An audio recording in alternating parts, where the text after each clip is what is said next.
मनकूट में एक 26 साल नौजवान अपनी रिहाइशगाह पर बिजली का शदीद झटका लगने से शदीद तौर पर जख्मी हो गया। बताया गया कि नौजवान बिजली की लाइन चेक करने के लिए अपनी छत पर गया और तारों में फंसकर छत से नीचे गिरकर शदीद तौर पर जख्मी हो गया। बिजली का झटका लगने और गिरने से लड़के के दोनों हाथ और पांव में शदीद चोटें आई। जख्मी को फौरी तौर पर सब डिस्ट्रिक्ट मेंढर अस्पताल मुंतकिल किया गया। पुलिस ने इस पूरे मामले का नोटिस ले लिया। पावर डेवलपमेंट डिपार्टमेंट के मुलाजमीन ने प्रेस एनक्लेव श्रीनगर में एक जबरदस्त एहतजाजी मुजाहिरा किया। उन्होंने मुतालबा किया कि उनकी तनख्वाहें जारी की जाए जो गुज़िश्ता 2 माह से ज़र इल्तिवा है।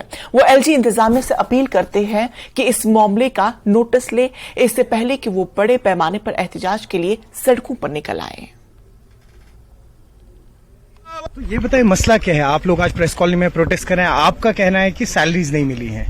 जी देखिए, सबसे पहले मैं आपसे ये अर्ज करना चाहता हूं कि हमारे मसलों के बारे में हमसे ज्यादा मीडिया के लोग जानते हैं और मीडिया के लोग बखूबी वाकिफ है कि हमने कैसे किन हालातों में यहाँ की बिजली बहाल की है।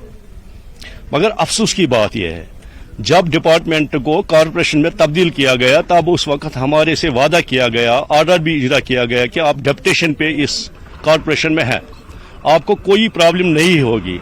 लेकिन दिन ब दिन हमें लगता है कि हमारा मुस्तकबिल का कोई वजूद ही नहीं है। हमने अभी तक जो हमारी जिंदगी है जाया की है। आप देखिए सर, आज 19 तारीख है, 19 तारीख तक हमारी सैलरी नहीं है। मैं गवर्नर साहब से गुजारिश करना चाहता हूं, देखिए हम भी चाहते हैं कि ये देश आगे बढ़े, ये हमारी जो यूटी जम्मू एंड कश्मीर है ये तरक्की करे।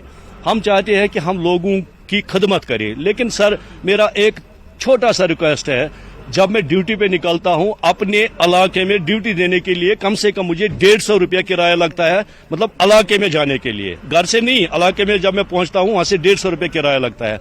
तो आपकी चीफ इंजीनियर से या जो भी एडमिनिस्ट्रेटिव है उनसे किसी से बात हुई या उनका कोई रिस्पॉन्स है? बार बार, लेकिन रिजल्ट जीरो। बार बार हमने उनसे मोदिबाना गुजारिश की है, लेकिन वो टस से मस नहीं होते हैं। हम नहीं चाहते हैं कि हमारी वजह से यहाँ के बाशऊर आवाम को कोई तकलीफ पहुंचे, लेकिन हम मजबूर हो रहे हैं। हम मजबूर कल हो जाएंगे सड़कों पे आने के लिए, जिसकी तमाम तर जिम्मेदारी पावर मैनेजमेंट पे होगी।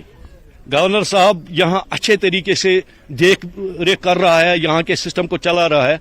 मेरी उनसे मोदिबाना गुजारिश रहे, जाती मुदाखलत करके हमारा तनख्वाह वागुजार किया जाए और आइंदा इनको डायरेक्शन दी जाए, तनख्वाह फर्स्ट पर मिलना चाहिए। 2 महीने गुजर गए कि हमारी सैलरी नहीं वागुजार हुई। उस सिलसिले में हम कुछ गिने चुने लोग यहाँ पे आए हैं उसी बारे में कि हमारी सैलरी जो है उसको वागुजार किया जाए। ये हर एक की सैलरी बंद है, चीफ साहब की भी है, किसी हमारे पास जो भी वो कहते हैं कि अभी फंड्स नहीं है, सेक्रेटरीट में हमारी जो मसले हैं वो वहां से हमारी सैलरी का हो जाएगा तो आपको देंगे, लेकिन अभी तक नहीं हुआ। शालिनी खन्ना ने न्यूज 18 से बात करते हुए आजादी का अमृत महोत्सव की तकरीबात के मौके पर मोदी हुकूमत की तारीफ की। शालिनी